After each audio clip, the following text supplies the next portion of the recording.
मेरी मामी बहुत खूबसूरत और नौजवान थी। वो घर में अकेली रहती थी और मुझे अपने पास बुला लेती और अपनी तन्हाई मिटाती थी। मैं भी खुश होकर मामी के पास चला जाता और उसके साथ कुछ हसीन लम्हे बिताता। एक दिन मामी ने मुझे अपने घर बुलाया। मैं भी खुश होकर मामी के घर चला गया। मैं जैसे ही मामी के घर पहुंचा तो मामी वॉशरूम से नहाकर बाहर आ रही थी। जैसे ही मैंने मामी को देखा तो मेरे होश ही उड़ गए। मामी ने मुझे अपना वो दिखाकर, मेरी मामी बहुत ज्यादा खूबसूरत थी। वो लगती ही नहीं थी कि वो एक शादीशुदा औरत है। उस वक्त मैं अपने मामू के घर रहने आया था क्योंकि मम्मी पापा दोनों बाहर देश जा रहे थे। पहले जब छोटे मामू पापा को मुबारकबाद देने आए तो उन्होंने पापा से जाते हुए कहा कि समीर को हमारे घर छोड़ जाएं। पापा ने उन्हें काफी मना किया कि अब समीर बड़ा हो गया है और अपना ख्याल रख सकता है, लेकिन वो नहीं माने। उन्होंने पापा को राजी कर लिया और मेरी ख्वाहिश पूरी हो गई। मेरे पास पुराने घर की चाबी थी जो खाली पड़ा हुआ था, जिसे मैं अपने मकान के लिए भरपूर इस्तेमाल करता था। मामी मोनिका की शादी मेरे मामा से 10 साल पहले हुई थी। मैं उस वक्त 10 साल का था,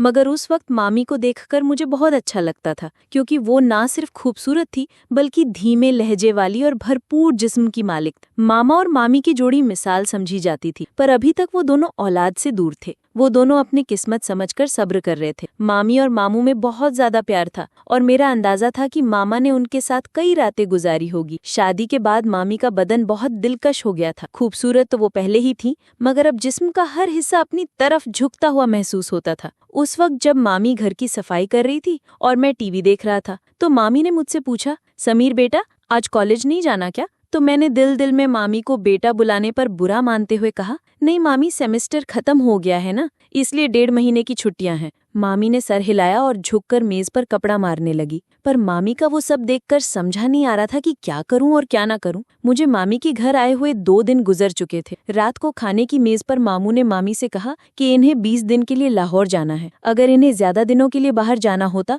तो वो मामी को भी साथ ले जाते, मगर इस दफा मैं मामी के घर पर था तो उन्होंने अकेले जाना ही मुनासिब समझा। मैंने मामी का रूटीन और उनकी आदतों का अच्छी तरह से अभ्यास किया था। मैंने देखा कि वो चाय का इस्तेमाल ज्यादा करती हैं और वो चाय में दूध बहुत डालती हैं और मुझे डब्बे का दूध पीने की आदत थी। अगले दिन हम दोस्त आपस में मिलकर एक दूसरे के साथ मजाक कर रहे थे और मैं जो कुछ बकवास कर रहा था वो बहुत गंदा था। मेरी बातें सुनकर मामी बहुत हैरान हो गई। फिर उन्होंने मुझे अपना आवाज देकर अपनी मौजूदगी का एहसास दिलाने की कोशिश की। म्यूजिक की वजह से मुझे कुछ सुनाई नहीं दे रहा था। मेरी गंदी बातें काफी देर तक सुनती रही और फिर उठकर अपने कमरे में चली गई। शाम को मैं दोस्तों के साथ बाहर जाने लगा तो मामी को बताने के लिए उनके कमरे की तरफ गया। मेरे जहन में उस वक्त कुछ खास नहीं था। फिर मैं वापस आकर बेड पर लेट गया। थोड़ी देर बाद मैंने कहा, मुझे चाय पीनी है मामी। मामी ने मुस्कुराकर कहा, क्यों नहीं मेरे बच्चे, बस 2 मिनट में फ्रेश होकर आती हूँ, फिर बना देती हूँ। वो उठकर बाथरूम की तरफ चल गई। मैं गैलरी में आकर बैठ गया और सामने लॉन और फूलों को देखने लगा। एक फूल मुझे पसंद आ गया। मैंने उसे करीब जाकर देखा और फिर उसे तोड़ लिया। मामी मुझे आवाज दे रही थी। मैंने जवाब दिया, मैं बाहर हूँ। तो वो हाथ में ट्रे लेकर बाहर आई जिसमें 2 कप चाय थी। उन्होंने एक कप मुझे पकड़ाया और दूसरा खुद उठाकर मेज पर रख दिया। मैंने वो फूल जो हाथ में पड़ा हुआ था मामी की तरफ बढ़ा दिया। मामी मुस्कुराकर फूल मेरे हाथ से ले लिया और कहा, शुक्रिया मेरे बच्चे। मेरे सारे अरमानों पर पानी पड़ गया था। मैंने मामी की तरफ देखा और कहा, मामी बोर नहीं होती आप सारा दिन घर में रह रहकर? मैं तो बोर हो गया हूँ, हम कहीं बाहर घूमने चलते हैं मामी। मामी ने कहा, नहीं समीर, मैं तो तुम्हारे मामा के साथ हर जगह जाती हूँ, लेकिन मैं उनके बगैर कहीं नहीं जाती। मैं खामोश होकर चाय पीने लगा। रात के खाने के बाद मैंने एक मूवी लगाई और बैठकर देखने लगा। मामी भी मेरे पास आकर बैठ गई और मूवी देखने लगी। मामी ने जब देखा कि ये वही बकवास हो रही है जो मैं दोपहर को गेम खेलते वक्त कर रहा था तो उन्होंने कहा, अच्छा तो सारी गालियां और बकवास तुमने यहाँ से सीखी है? वो बोली, बेटा ये तो बहुत गंदी बात है, तुम बहुत गंदी जबान इस्तेमाल करते हो। शर्म से मेरे पसीने छूट गए। मामी ने फिर से कहा कि मैं तुम्हारे पापा से बात करूंगी कि तुम पर नजर रखें, तुम हाथ से निकलते जा रहे हो। मैंने नजर उठाकर देखा और मामी से कहा, गलती हो गई मामी, मुझे माफ कर दे, पर क्या करूं, सभी लड़के इसी तरह की मूवी देखते हैं, मुझे भी उन्हें जवाब देना होता है, तो इस तरह की बातें मुंह से निकलती है। मेरी बात सुनकर मामी हंसने लगी और बोली कि डरो मत, मैं किसी से कुछ नहीं कहूंगी, मुझे पता है कि तुम लड़के इस तरह की बातें करते हो। अच्छा ठीक है, और कोई मूवी लगाओ। ये क्या लगाया हुआ है? तब जाकर मेरी सांस में सांस आई और मैंने मामी से पूछा कि मामी मैं कौन सी मूवी लगाऊं? उन्होंने कहा कि कोई इंडियन मूवी लगाओ। मैंने कोई इंडियन मूवी लगा दी। मामी मूवी देख रही थी और मैं चोरी चोरी मामी को देख रहा था। मामी ने जब देखा कि ये वही बकवास हो रही है जो मैं दोपहर को गेम खेलते वक्त कर रहा था तो उन्होंने कहा, अच्छा तो सारी गालियां और बकवास तुमने यहाँ से सीखी है? वो बोली, बेटा ये तो बहुत गंदी बात है, तुम बहुत गंदी जबान इस्तेमाल करते हो। शर्म से मेरे पसीने छूट गए। मामी ने फिर से कहा कि मैं तुम्हारे पापा से बात करूंगी कि तुम पर नजर रखें, तुम हाथ से निकलते जा रहे हो। मैंने नजर उठाकर देखा और मामी से कहा, गलती हो गई मामी, मुझे माफ कर दे। पर क्या करूं, सभी लड़के इसी तरह की मूवी देखते हैं, मुझे भी उन्हें जवाब देना होता है, तो इस तरह की बातें मुंह से निकलती है। मेरी बात सुनकर मामी हंसने लगी और बोली कि डरो मत, मैं किसी से कुछ नहीं कहूंगी, मुझे पता है कि तुम लड़के इस तरह की बातें करते हो। अच्छा ठीक है, और कोई मूवी लगाओ, ये क्या लगाया हुआ है। तब जाकर मेरी सांस में सांस आई और मैंने मामी से पूछा कि मामी मैं कौन सी मूवी लगाऊं। उन्होंने कहा कि कोई इंडियन मूवी लगाओ। मैंने कोई इंडियन मूवी लगा दी। मामी मूवी देख रही थी और मैं चोरी चोरी मामी को देख रहा था। मामी ने अपनी एक टांग उठाकर दूसरे टांग पर रखी और सोफे की टेक और बाजू से लगकर आराम से बैठ गई। फिर मैंने भी अपनी एक टांग उठाकर अपनी दूसरी टांग पर रखी। मुझे लगा कि मामी ने मेरी इस हरकत को नोट किया है और उनके चेहरे पर हल्की सी मुस्कुराहट आ गई। मैं भी मामी की तरह दूसरे कोने पर बैठा हुआ था। फिर मामी ने मुस्कुराते हुए अपनी पोजीशन सही की और मैंने भी उनको देखा और सही होकर बैठने में ही बेहतरीन समझी। मामी हंसने लगी और बोले, समीर तुम मेरी नकल उतार रहे हो। मैंने उनकी तरफ देखकर सर हिलाया तो उन्होंने थोड़ा सा गुस्सा करते हुए कहा, तुम मुझे क्यों तंग कर रहे हो। मैंने मुस्कुराकर कहा, आपको तंग करना मुझे अच्छा लगता है। वो बोली, क्यों।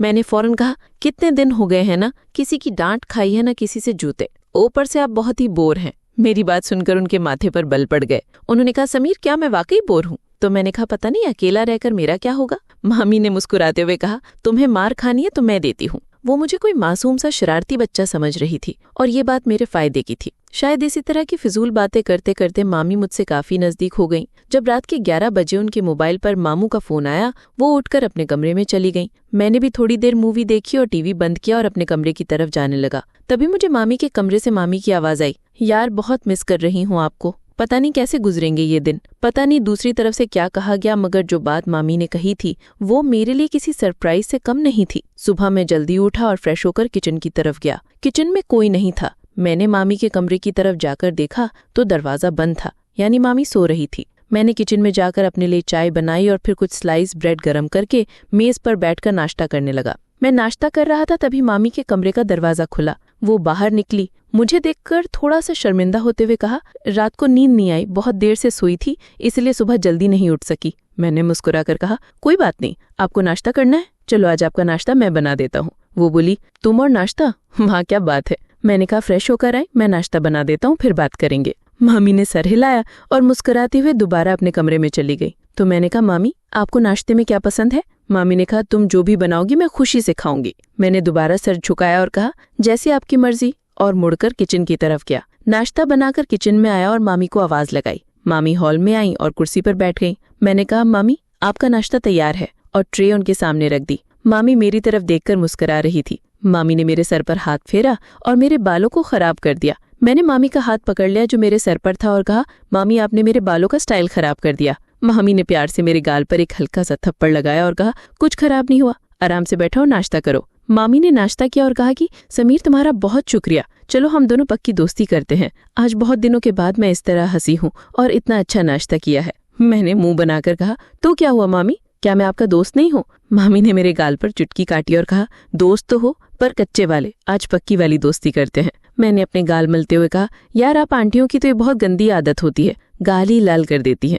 मामी मुस्कुराने लगी और दोनों हाथों को मेरे कानों की तरफ बढ़ाया तो मैं भागने लगा। मामी हंसते हुए मेरे पीछे भागने लगे और कहा, रुक तुम्हें मार लगाती हूँ। मैं रुक गया और अपनी कमर पर हाथ रखकर सांस लेते हुए कहा, ठीक है ठीक है। फिर वो सामने पड़ी हुई कुर्सी पर बैठ गई। मैं उनके पास गया और कहा, क्या हुआ। मामी एकदम खड़ी हो गई और मेरे दोनों कानों पर चुटकी काट ली और हंसने लगी। मैंने रोने वाली शक्ल बनाते हुए कहा, आपसे तो कोई प्यार की उम्मीद ही नहीं है, आप बहुत बेरहम हो। मामी ने हंसते हुए मुझे देखा और जहां मुझे चुटकी काटी थी वहां प्यार करने लगी और कहा, सॉरी यार। मामी मुझसे अलग हुई और कहा, अच्छा मैं चेंज करके आती हूँ, फिर मार्केट से वो सामान ले आना है, वो ले आते हैं। मैंने कहा, ठीक है मैं भी चेंज कर लेता हूँ, शायद कोई लड़की मेरे जाल में फंस जाए और मेरे भी मजे हो जाए। मामी ने मुस्कुराते हुए एक थप्पड़ मेरी कमर पर लगाया और कहा, समीर थोड़ी सी तो शर्म करो। मैंने हैरानी से कहा, किस चीज से। मामी ने कहा, अपने इन तूफानी हरकतों से। मैंने कहा, यार जिंदगी में थोड़ा सा मजा भी तो होना चाहिए, वरना तो सारी उम्र आप मुझे किसी काम का नहीं छोड़ेंगी। मामी को पहले तो मेरी बात समझ नहीं आई, मगर जब उनको समझ आया तो उन्होंने अपने पाँव से जूती उतारी और कहने लगी,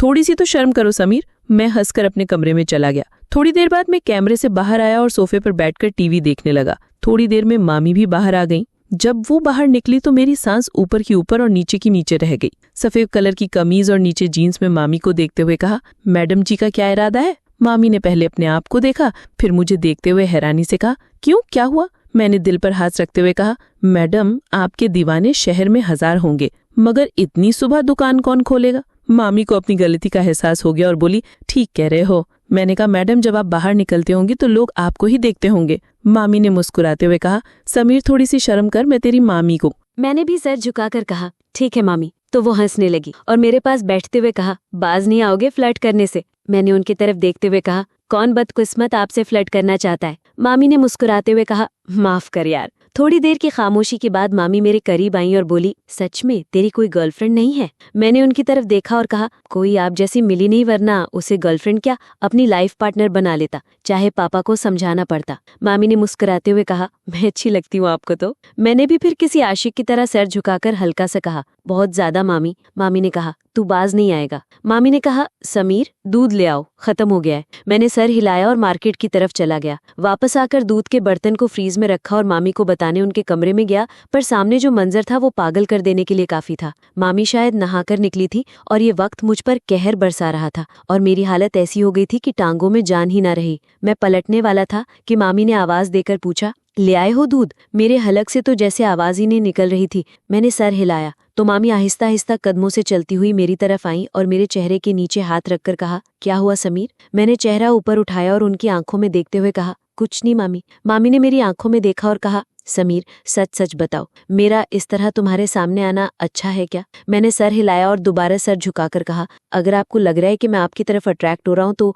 आप गलत है मामी। मामी, आपका जिस्म आपकी मोहब्बत के इजहार का जरिया है, लेकिन ये सब कुछ ठीक नहीं है। मामी ने एक लंबा सांस लिया और मुझे इस तरह देखा जैसे मैं दीवाना हूँ। मैंने दोबारा सर उठाया और कहा, पर मैं ये भी नहीं चाहता कि आप थोड़ी देर के लिए मुझे अपनाएं और फिर जिंदगी भर के लिए मुझे अपने दीदार से महरूम कर दें। मामी के लिए बहुत निर्णय था। फिर वो एक तरफ बेड पर बैठ गई और कहा, मेरे पास आओ और यहाँ बैठो। मैं आराम से चलता हुआ उनके पास बैठ गया। उन्होंने मेरे हाथ पकड़कर अपने दूसरे हाथ पर रखा और कहा, समीर जो मिल जाए उस पर शुक्र करना चाहिए। मामी के जहन में क्या चल रहा था और उस वक्त वहां से मैदाने जंग छोड़कर भाग जाने वाली बात थी। मैं सुकून से कमरे में वापस आ गया। तभी मुझे लगा कि मामी अंदर रो रही हैं। उनकी सिसकने की आवाज बाहर तक आ रही थी। मैं दरवाजे के पास गया और कहा कि आप ठीक हैं? अंदर से कोई जवाब नहीं आया, बस सिसकने की आवाज बंद हो गई। मैंने फिर पूछा, मामी क्या बात है, आप क्यों रो रही हैं? अंदर से आवाज आई, समीर मैं थोड़ी देर के लिए अकेली रहना चाहती हूँ, प्लीज अपने रूम में चले जाओ। मैंने कहा, ठीक है, आप ठीक तो है ना? मामी ने कहा, मैं ठीक हूँ।